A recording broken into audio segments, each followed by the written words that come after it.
Millions of athletes jumped into the water at once, but only this 60-year-old father brought his disabled son. Soon, the swimmers formed a fish-shaped pattern. This was the Ironman triathlon race. They had to finish within 16 hours. Everyone thought this father and son could never finish, but they not only completed the challenge, they actually finished within the time limit. This movie was based on a true story.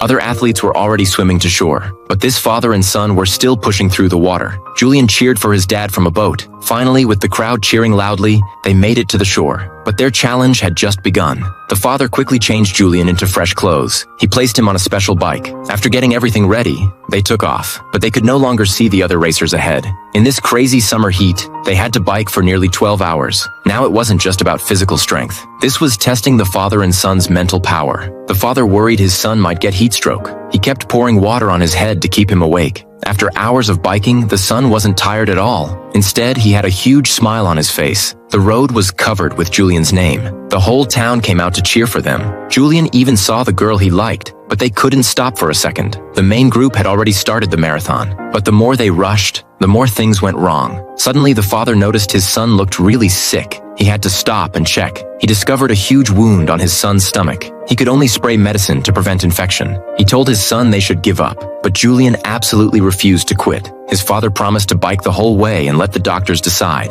But the doctor said Julian's wound wasn't serious and they could keep going. So the father put his son in a wheelchair and started the marathon. Now they only had 14 minutes left. People worried the father and son would give up, but they never chose to quit. Watching other runners collapse from exhaustion, the father started doubting himself. Could he really make it to the end? Soon enough, he was too tired to move. He cried and told his son he couldn't run anymore. He was ready to give up, but then Julian showed determined eyes. His paralyzed hands started moving the wheelchair. He actually started moving forward alone. The father was completely moved by this sight. Even though his body's strength was totally gone, he still had spiritual strength. This power pushed the father to keep going. Finally, with the crowd cheering, they slowly reached the finish line. They had just 3 minutes left of the 16 hours. Julian raised his hands in victory. This father and son proved to the world with determination. With strong willpower, anything is possible. With family love by your side, even a paralyzed son can be reborn.